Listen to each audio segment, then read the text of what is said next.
In the unforgiving heart of the Arizona Territory, where the earth cracks from the heat and the silence of the plains hides ancient echoes, one man made a choice that no one in his right mind would have made. Amos Blake, a solitary rancher with hands hardened by decades of toil, opened his door to the last person anyone would have expected, a wounded Apache warrior, bleeding, feverish, and desperate. In a land where hatred had grown deeper than the roots of any mesquite tree, Amos didn't reach for his rifle. He reached for a bottle of medicine and a damp cloth. That night, while coyotes howled and the wind clawed at the windows, he stayed by the warrior's side, and everything changed. This story is not about revenge, nor about war. It's about something far more powerful in the Old West: honor, mystery, and the strange laws of the land that don't obey men, but seem to obey the spirit of justice. What happened the next morning would leave even the most hardened frontiersman staring in disbelief. Crops that had been dying in dry soil just the day before stood tall, ripe, and ready for harvest. Not a single man or mule had touched them. It was as if 1,000 hands had worked in the moonlight and vanished before dawn. There are legends out here, some whispered by dying cowboys, others buried under dust and time, that speak of silent pacts between enemies, of sacred debts that the land itself repays. They say that when you act out of true mercy, the earth remembers. And on that morning, when Amos stepped outside, the ground remembered. But why him? Why that Apache?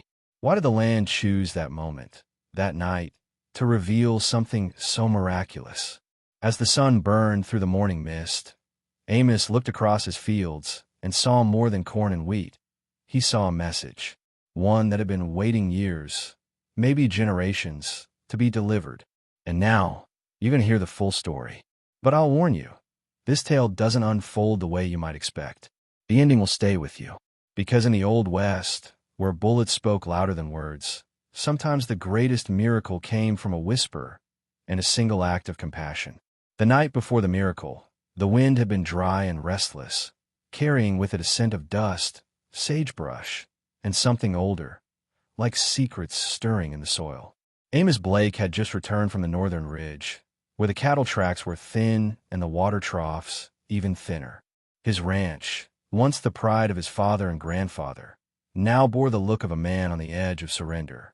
The sky hadn't given rain in almost 2 months, and his crop stood as brittle as old paper, bending under the weight of failure. But as Amos stepped onto his porch that evening, rifle slung loosely across his back, he saw something that made him stop cold. There, barely standing by the edge of the corral, was a man wrapped in blood and dusk. His skin was the copper tone of the Apache, his face carved with both pain and defiance. He didn't ask for help. He didn't plead. He simply locked eyes with Amos, two warriors from different worlds, staring through a silence thicker than gunpowder. The old instinct to reach for the rifle pulsed in Amos's hand, but something inside him, something not shaped by war or pride, held him back. He nodded once and walked toward the barn, not to chase the man away, but to find clean rags and a bottle of quinine. Inside the house, the Apache lay stretched across Amos's own bed, his breathing shallow, fever breaking across his brow like a storm rolling over the mesas. Amos worked by lantern light, wrapping wounds, muttering curses not at the man, but the ghosts of war that made them enemies. He didn't ask the Apache's name. He didn't offer his own. Out there, names meant less than actions, and the only thing that mattered now was keeping death outside the door until dawn. The minutes turned into hours. Outside, the coyotes cried in distant harmony, and the wooden frame of the house creaked under the shifting weight of wind.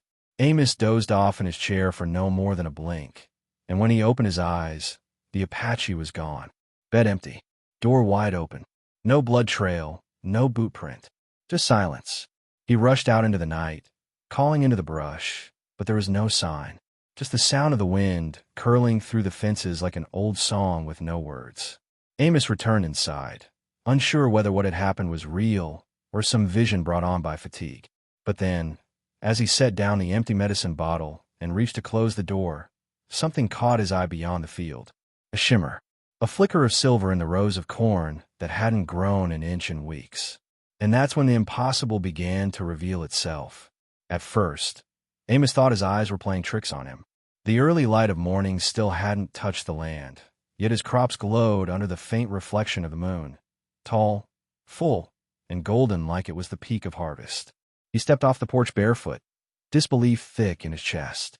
With every step through the dry grass, he expected the vision to dissolve, like heat rising off the desert floor.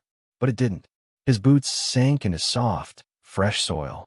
The cornstalks brushed his shoulders, whispering as they swayed, heavy with ears ready to be picked. It was like 1,000 hands had worked the fields overnight, but there were no tracks, no footprints, no broken stems, not even mule prints or wheel ruts. The rows were clean, organized, perfect. Amos stood in the center of his land, heart thundering, breath caught between awe and fear. He knew these fields. He'd worked them with his father's hands and his grandfather's tools. He knew the rhythm of soil, seed, and time. And nothing about what he saw made any sense in this world. Memories flooded back, stories his grandmother used to tell when he was a boy. Old Apache legends about sacred debts and spiritual balance. Tales where kindness was repaid, not in gold or cattle, but through the land itself. Amos had always dismissed those tales as superstition, tales for children around campfires. But this was no bedtime story. It was real, tangible, and terrifying in its beauty. He touched a leaf, expecting it to vanish. It didn't. And then he saw it. Hanging from a low branch of one of the corn plants was a single, black and red feather, Apache ceremonial. It hadn't blown in from the plains. It had been placed there, deliberately, a symbol of honor, a sign that something ancient had taken place. Amos took the feather and held it to his chest, unsure of what it meant, but knowing deep down it was sacred. He looked toward the horizon, where the sun was just starting to rise, bathing the world in new light. At that moment, Amos understood that this was not just a harvest.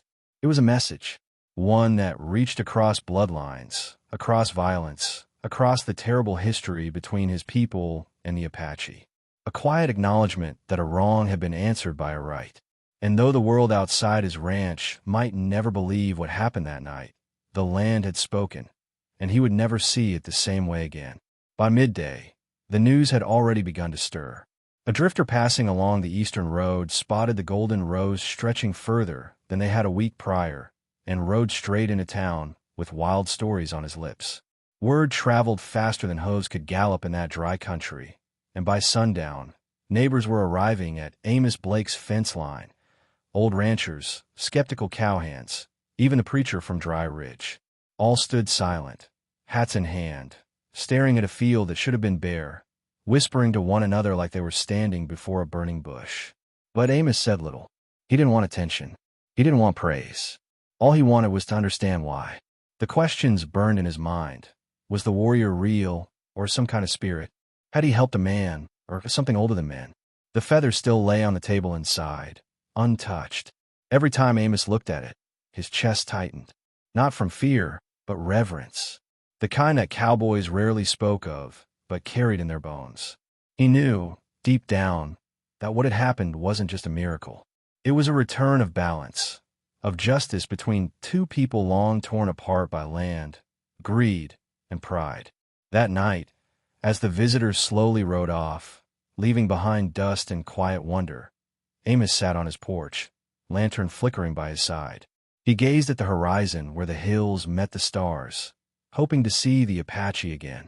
Not to ask questions, not to seek thanks, but simply to acknowledge the bond that had been born in silence and pain. But no shadow appeared. Only the whistle of wind through the wheat, soft and constant, like the voice of the land itself humming a song of peace. Inside his home, everything remained untouched except for the spot where the Apache had lain. The bedding still bore the imprint of his body. Amos didn't dare change it. It felt wrong, like erasing a mark left by something sacred. He placed the feather above the doorframe and whispered a word he hadn't spoken in decades. Thank you. Not to the heavens, not to a preacher's God, but to the ground, the warrior, and whatever ancient force had passed through his land that night. And, as the candle burned low and the crickets sang outside, Amos finally allowed himself to rest. Not just his body, but his spirit. For the first time in years, he He felt the weight of war and sorrow lift off his shoulders. The land had healed itself, and in doing so, it had healed him too. But not all men believe in healing. By the third day, murmurs turned to suspicion. A man named Hale, who ran a large cattle outfit west of the ridge, came to Amos's door not with questions, but with accusations. "No crop grows overnight," he spat, eyes narrow. "Not unless it's trickery or witchcraft." He wasn't alone. Behind him stood 3 riders, all armed, all watching Amos's every move. In the West, envy had a way of dressing up as righteousness, and Hale's envy was as loud as gunfire in a canyon. Amos didn't argue. He simply invited them to walk the fields. As they did, the men grew silent. They ran their fingers along the golden stalks. They touched the soil, still moist from a source no one could find. And each of them, though hardened by years of drought and deceit, looked more confused than angry. Something in the air made them uneasy. It wasn't just a harvest. It was the feeling, the weight of silence, like the land itself was watching. Later that night, Amos found his barn door ajar. Inside, one of his mules lay dead. No wounds, no signs of struggle, just lifeless. On the stall door, carved into the wood with something sharp, were the words, "Traitor to blood." Amos stood there, eyes burning not from fear, but from understanding. The miracle had made him rich in wheat, but poor in allies. In choosing mercy, he had crossed a line the West wasn't ready to forgive. Still, he didn't retaliate. He didn't report it to the sheriff or ride into town seeking justice. The old Amos might have done that. But this Amos had seen what the land could do when left to its own laws. He buried the mule with his own hands, marked the grave with a cedar cross, and whispered a prayer in a language he'd learned from an old Apache woman when he was just a boy, a language most folks had tried to forget. In that moment, under the stars and the shadow of tall crops that shouldn't exist, Amos knew one thing for sure. Miracles don't come free. They're gifts wrapped in sacrifice, and when you accept one, you'd better be ready to carry its weight. The following days moved like smoke, slow, curling, impossible to grasp. Amos kept to his chores, harvesting by hand, one row at a time, not daring to bring in hired help. The crops were too sacred, too personal. As he worked, the feather above his door swayed gently, even when there was no wind. It became a kind of compass to him, a reminder that the rules of the West weren't only written in bullets and deeds, but in the unseen hands of those long gone. Every cut of the sickle, every bundle of wheat, felt like a prayer, a quiet acknowledgement that something larger than man had passed through his land. One evening, as the horizon bled orange and gold, a rider approached, young, dusty, and alone. His hat was worn low, his movements cautious. Amos noticed immediately. He wasn't white, nor was he fully Apache. He was both. The kind of man who didn't belong in either world and carried the scars of it on his face. He stopped just beyond the gate and raised a hand in peace. "He sent me," he said softly, in the Apache tongue. "He says the dead is balanced, but others may come." Amos nodded. He didn't need more than that. He offered food, water, and a place to rest. The young rider shook his head. "I cannot stay. But you should know, this place is seen now, not just by men, but by those who watch from deeper places. And they do not forget kindness or cruelty." With that, he handed Amos a bundle wrapped in rawhide. Inside it, a smooth stone etched with a sun symbol, the mark of peace among old Apache clans. Then, without another word, he vanished into the dusk, as silently as he'd arrived. That night, Amos didn't sleep. He sat by the fire with the stone in his lap, staring into the embers like they held the answers he couldn't form into questions. He thought about his father, who died hating every Apache he'd ever seen. He thought about the boy he used to be, playing in the dirt before war taught him to hate, too. And now, here he was, chosen, it seemed, for something he didn't ask for. He hadn't been brave. He hadn't been wise. He'd just helped a dying man. And, somehow, that had changed everything. But deep inside, a tension grew. If others were coming, others who didn't want peace, who didn't believe in balance, what would they do to a man like Amos? A man marked not by violence, but by mercy? The crops stood tall, golden, and almost ready to be stored. But so did the storm that always followed miracles. Days passed in quiet tension. The harvest was nearly complete, stored in the barn with care and reverence. Yet Amos couldn't shake the feeling that something was closing in. The animals grew restless. The nights were colder than they should have been, and strangers passed near his land more frequently, not stopping, but watching from the ridge. Men with no brand on their saddles. Silent riders with no trail behind them. The kind that made the prairie itself hold its breath. Then, one evening, Amos found a wooden token nailed to his gatepost. It was carved roughly, with the mark of a broken arrow. He knew the meaning. It wasn't Apache. It was from white raiders, vigilantes who believed peace with the enemy was betrayal. They'd come through these parts before, burning homes, dragging out men in the middle of the night. Now, Amos was their next name on a list he'd never asked to be part of. But he didn't run. He didn't pack. He didn't send for the sheriff, knowing well that the law had long stopped at the edge of Apache land. Instead, he stood in the center of his porch, shotgun by his side, and waited. Not with fear, but with purpose. Because something in him had changed. The land had chosen him. The miracle had been real, and he would not allow the rod of hatred to tear it down. That night, as the moon rose fat and full, a sound echoed through the valley. Drums. Faint, rhythmic, ancient. Not the sound of war, but of warning. Amos stepped outside and saw fires glowing on the hills. Apache signal fires. They weren't there to fight. They were there to watch. To bear witness. He understood immediately. This time, he wasn't alone. The land had called its own guardians. And somewhere beyond the field, hidden in the sage and rock, eyes watched the ranch. Eyes that had seen lifetimes of betrayal and one moment of mercy. And for that, they were willing to protect a white man who had crossed a line, not for profit, but for life. The next morning broke with a strange stillness. Not a bird in the sky, not a single hoofbeat on the trail. The world seemed to hold its breath. Amos moved slowly, checking the fences, walking the perimeter of his fields with the same deliberate steps his grandfather once took after each storm. He felt something ancient in the air, like the space between lightning and thunder, tense, expectant. At the far end of the property, where the wheat met the edge of the bluff, he found boot prints, 3 sets, all deep, recent, and walking in formation. They hadn't approached the house. They'd watched, waited, measured. Amos crouched beside the prints, studying their direction, then scanned the hills. Nothing, but he knew they were still out there, calculating when to strike. He stood and rested his hand on the butt of his rifle, but the familiar weight didn't bring comfort. Something told him this wouldn't be settled with bullets. Not this time. If the land had protected him once, it might again, but not without sacrifice. When he returned to the house, another sign awaited him. The black and red feather had been moved. It now lay flat on the porch floor, pointing west. A message, maybe, or a warning. Amos picked it up carefully, then looked to the horizon. Smoke curled in the distance. A campfire. Not far. Whoever had come during the night had made themselves known. He was being tested, not just by men, but by the very spirit of the West.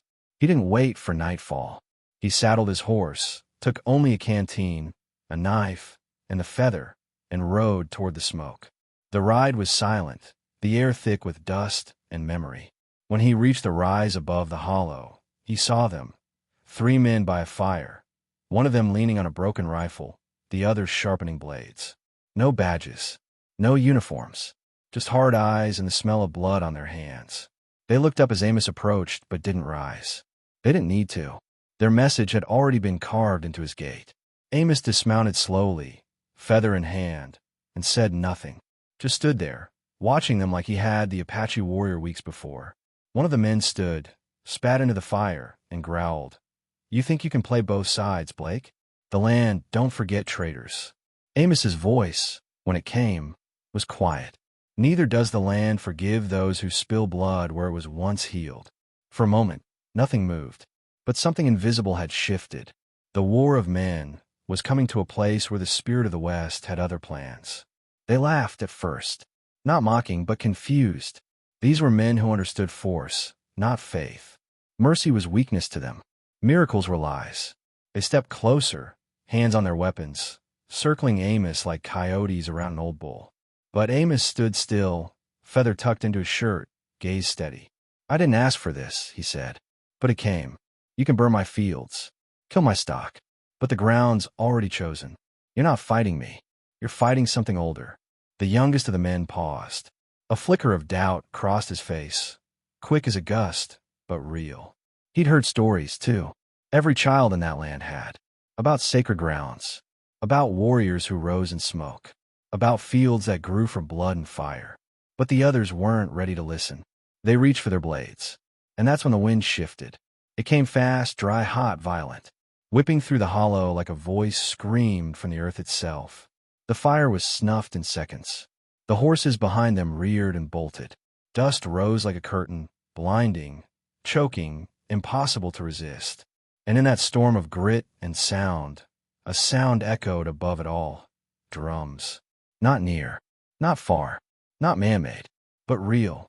The three men scattered, each running in a different direction. Amos stood alone in the eye of the storm, untouched. When the dust finally cleared, only silence remained. The campfire was cold. The men were gone. Not dead, just removed, sent away by a force they couldn't name. Amos turned back toward home, the feather once again in hand. And for the first time, he smiled, not with triumph, but with peace. That night, as the stars returned to their rightful places and the wind settled into a low hum, Amos laid the feather back above his door. It was no longer a warning. It was a seal. The promise had been honored. The land had spoken once again, and this time it had roared. The days that followed were quiet, almost unnaturally so. No riders passed. No threats came. Even the birds seemed to sing differently, softer, more deliberate. Amos went about his work with a steady rhythm, stacking the last of the grain, repairing the fence posts the wind had pulled loose during the storm. But there was something new in his steps now, an ease that hadn't been there before. Not pride, not victory, just a quiet understanding that he was no longer merely a man with land, but a man whose land had chosen to protect him.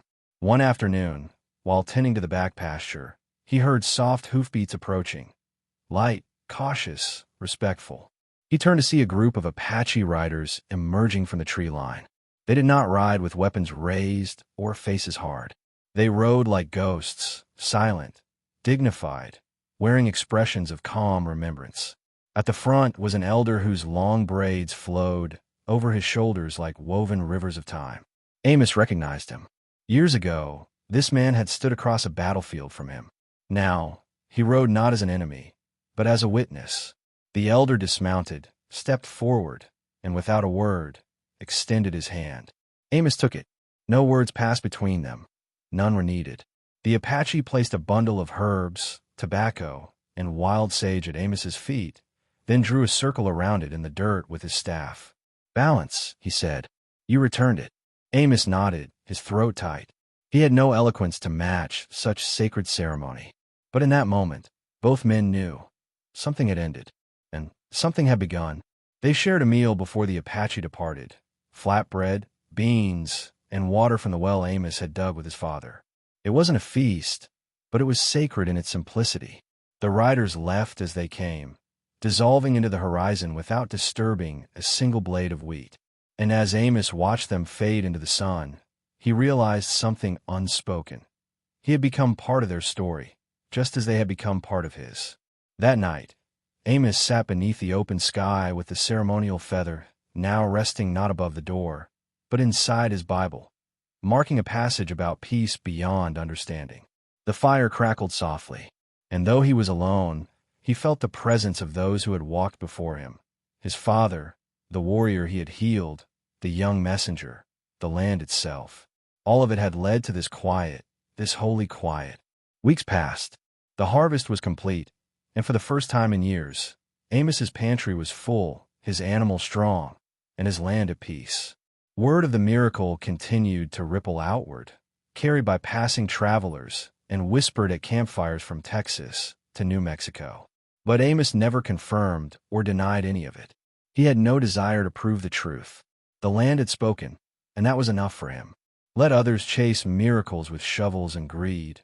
He knew better now. Some things, once touched, must be left sacred.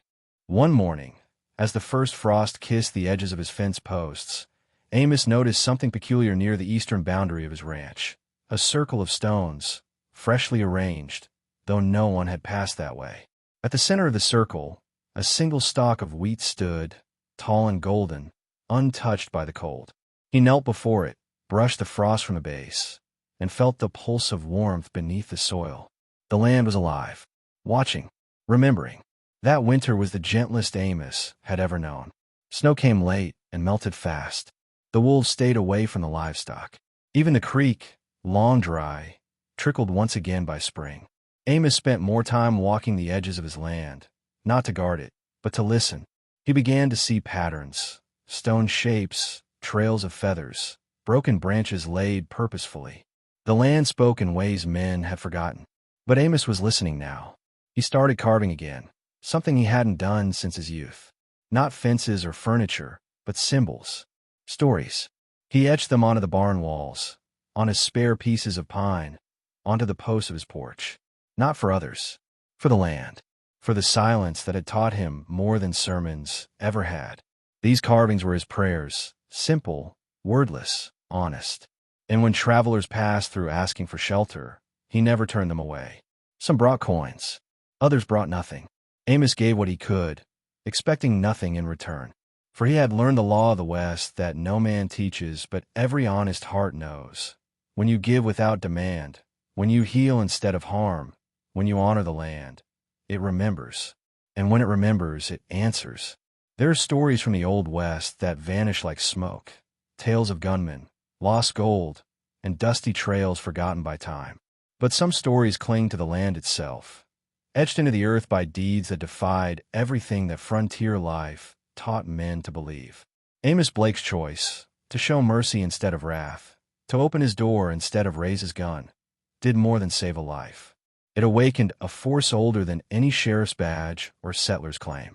And that force answered in the only language it knew: harvest, balance, and quiet grace. This was never a tale about miracles handed to the deserving. It was a reckoning, a moment when the past and present collided and demanded a choice. Amos made the harder one. He acted not out of obligation, but out of instinct, the kind buried beneath layers of pain, war, and prejudice. In doing so, he reminded the land that not all men forget what it means to be human. And the land, in return, remembered what it means to bless. The West has always been painted as a place where the strong survive and the weak perish. But strength, in its purest form, isn't measured by the speed of a draw or the size of a herd. It's measured by the courage to do what's right when no one is watching. Amos stood alone, not because he wanted glory, but because he believed, deeply, that peace was worth the risk. That healing, even between enemies, could echo louder than gunfire. And maybe that's what we should carry with us.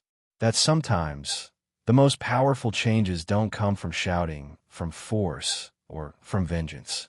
They come from silence, from care, from the hand that offers help without expecting anything in return. Because when the land sees that kind of heart, it responds. And when it does, the impossible becomes reality, not just in fields of wheat, but in the human soul. If this story moved you, if it made you feel something deeper than words, then don't let it end here. Subscribe to the channel so these stories keep finding you. Leave a comment and share what this tale awakened in you. And if you believe that kindness still has power in a world that forgets it too often, like this video. Because somewhere out there, in every corner of this earth, the land is still watching and waiting for the next Amos Blake.